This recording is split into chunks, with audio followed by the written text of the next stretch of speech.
Unfortunately, Ben, you think that a lot of the good news about trade is already in the markets, and it's going to be disappointing when the news actually hits. Yeah, I think there's a sense in which sometimes it's better to travel than to arrive, or maybe it's buy the tweet and sell the news in this instance.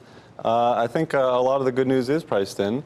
I mean, the good news is that there is good news in the first place. We've had a long-standing view that the entire trade conflagration ends in negotiated solutions across the board. So obviously, it's a good sign that that's happening. It's just that it's tempting to think that when we do get to an agreement, there's going to be a sense of disappointment that sets in. A disappointment that it's a narrower agreement than originally thought. This is not the comprehensive deal that solves the major strategic issues between the U.S. and China. So it's going to be what's next eventually. And then it's also a question of enforcement. So I think there are big promises on the table.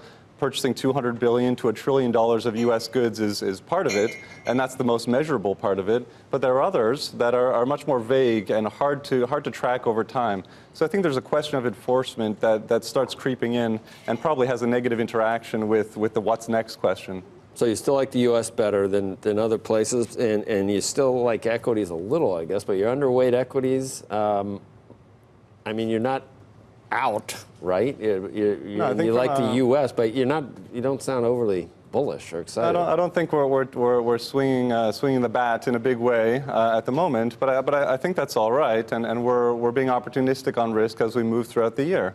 So we're playing from a slightly underweight position in terms of risk, but the trade news is good news at the end of the day. The Fed is opening space up, and I think the main thing is that this expansion is not ending, and we're troughing in terms of cyclical momentum in the global economy. And so I think, as we go through the year, our estimate is that global growth and industrial activity in particular, which has a disproportionate influence on equity markets, will trough over the next 3 months or so.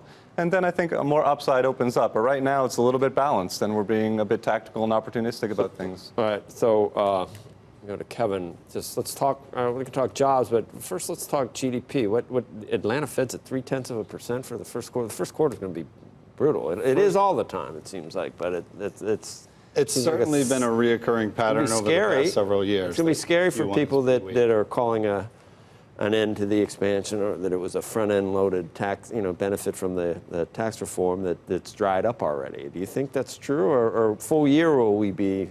I think the base case is the economy is still in pretty good shape, but arithmetically, you're going to dig a pretty big hole in the first quarter just because you ended the fourth quarter with consumption really slowing down at the end of the quarter.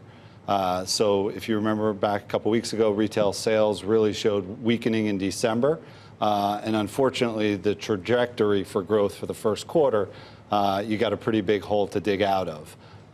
So I wouldn't necessarily extrapolate. I mean, we at NatWest Markets have about 1% on real GDP in the first quarter. We'll see. It's still pretty early in the data cycle that we've got for Q1 data.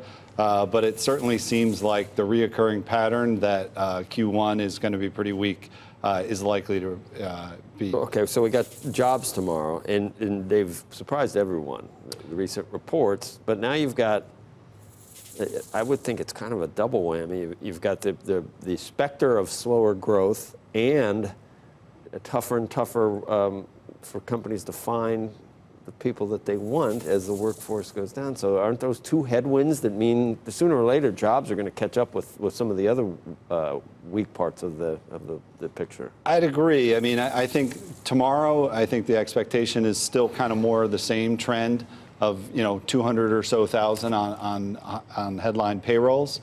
We at NatWest Markets have 225 on private payrolls and a drop in the unemployment rate to 3.9. But I think you're right in that you're likely to see a downshift in job growth. We thought it was going to happen this year. But if you look at the last 3-month average, 6-month average, 12-month average, you're all right in the neighborhood of about 2.25 thousand jobs a month. And GDP growth last year was averaged 3.1% on a Q4 over Q4 basis. Right. Potential GDP is running probably somewhere around 1 3/4. So you're likely to moderate some this year from a growth perspective, and I would assume that job growth does shift down lower to a more sustainable. Why are you using that 3-1? Let's say, just for argument's sake, let's say you bet someone in like a dinner on whether it would be 3% Who'd you or bet? not. Let's say it'd be 3% or not. Some guy who's on Hannity like every night. I don't know. Goolsby. Well, I mean, would you pay him if it was? I said it was going to be 3 or above. He said 3 or below. Is that right? Okay. Well, would you pay? Do I have to pay him if you're saying it was 3.1? It was 3.1% on a Q4 over Q4 basis. So would you go and would you pick up the check if you were me? No. Well, Now pick up the check. You guys hear that? What? Well, No, it's I mean, above Joe was 3. right. If he says above it's 3, above it's 3. 3.1. I mean, I said it would be above 3. Right, so- he says it's 2.9. you better have him pay for the dinner now Wait, do you because wait we'll on- get will you the wait annual for the revision in final July, revision and perhaps before you that make the could slip decision on back this? below 3%. I don't know. He's just I think crowing there was a already. lot I mean, of- his Twitter feed, it's all he talks about is me and his stupid, it's like he's never had a meal or something. It's But not the meal, it's the bragging rights. Right. It's pretty close, 2.9% on a calendar average basis. So if you look at calendar average versus the prior calendar he's average, collecting. which typically a lot of people in Europe typically focus on. Here in the States, we often look at Q4 over Q4 GDP. It's something the That's Fed, what I when they thought. forecast GDP growth, He they acts like forecast it on a was Q4 really over Q4 clear that basis. we weren't talking about that. I mean, so I don't mind paying. I really don't. In this Wait, in this the Trump economy, I argument can is afford to year-over-year. pay. I can afford to pay for. I feel good about my financial future.